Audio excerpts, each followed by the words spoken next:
Howdy folks and welcome back to the channel, welcome back to another episode of Hearts of Iron 4 with the Total War mod and with our challenge of making Poland a fortress again. So having beaten, let's say, or having at least found one strategy with which to beat the historical Poland, wait, the volume is a bit too high, I think. I wanted to challenge and see, to try out the alternate history paths available in the Total War mod with Poland, and I decided to start with the Falangist path. Yeah, this path was honestly very interesting to do because it's very short. You only have these 4 foci, and man, I must say I was really impressed by this because nothing happened during the on September 1st, 1939. I could do some naval foci, and also, most importantly, I managed to survive until April 6th, 1942, and that's only because I realized much later in the Polish oh, that's a glitch. Yeah, so in the Soviet tree, there is this focus here, Baltic security, and as you can see here, in order to be done, there must be 75% of world tension, and because of nothing happening on the, let's say, Danzig front, world tension remained around 52 or 55% until some recent events. So I did have the time to really fully dig in, and only in February of 1942 the Soviets manually began to, I think it was even earlier, they began to manually justify on me, and I stopped the let's say I stopped the game one day before the potential declaration of war. I don't know if if the Soviets will actually do this, or I have no idea, honestly. But yeah, I mean, I did have the time to build up a crap ton of stuff. I mean, I'm lacking some mechanized, because I think I'm training some. Yeah, the very first Polish armored division that has this beautiful template of 12 assault guns and 4 mechanized. It has decent stats, and yeah, I don't know. I will see. I will try to first of all beat off the Soviet attack.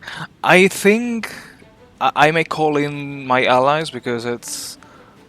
I mean, why not? We are both in the same factions. I have not entered any war because I don't want to fight the allies. I just want to fight the Soviet Union, because I cannot fight Germany. We are both, let's say, Falangists, and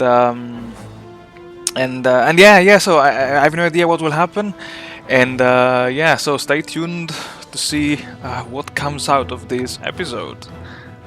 Alright folks, welcome back. So I must say I did a mistake in the very beginning during the recording. I don't know why I paused the game while the game was still running, while thinking I was already recording.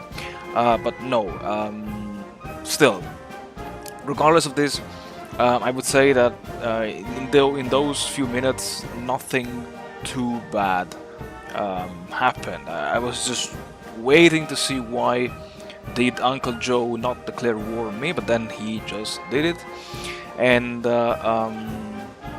so I said, okay, fair enough. I deployed all of my air force, I recalled my troops, and because I was expecting the Red Army to attack me first, of course I prepared this huge infantry-based army, and having seen that the Red Army was not attacking me, or basically just launching some probing assaults in one specific section of the front, I said, okay, maybe I should try to start pushing with my infantry, and that turned out to be a big mistake, because of the way that the supplies and the supply network and distribution works in House of Iron 4.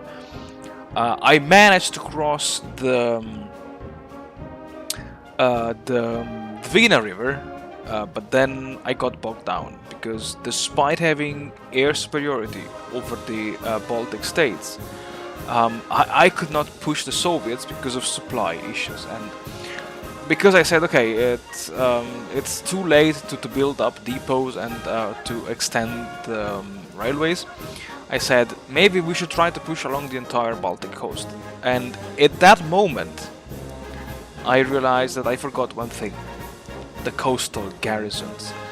And so I had only one armored division, or I should call it the Polish Panzer Division, which was immediately rushed to the front line.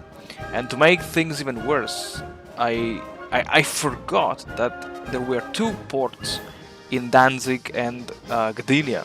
So no matter which one the Soviets took, they could always be resupplied, no matter what. I also tried to launch an offensive in the south to cut off at least the Soviet troops in between Poland, Hungary and Romania, which by the way were not yet called in, because I was like, yeah, sure, I can win everything by myself.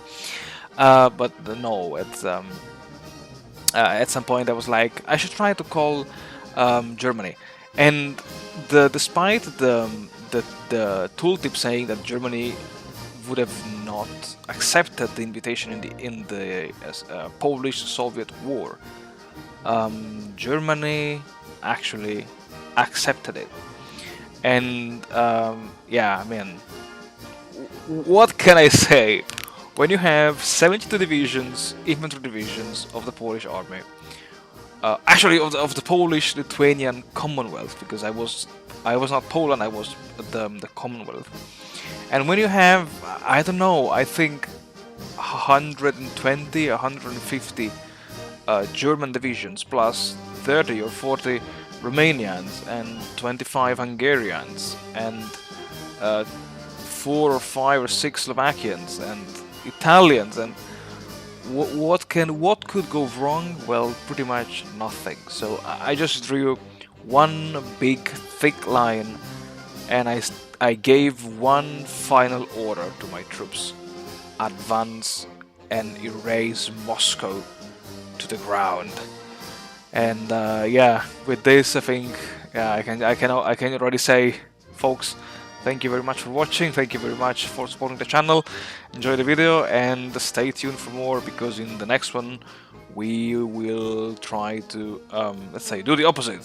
So to take the socialist Polish-Lithuanian Commonwealth, and we will try to repel the German attack and capitulate the Nazi invaders. Until then, my friends, I wish you all the best. Stay safe and take care.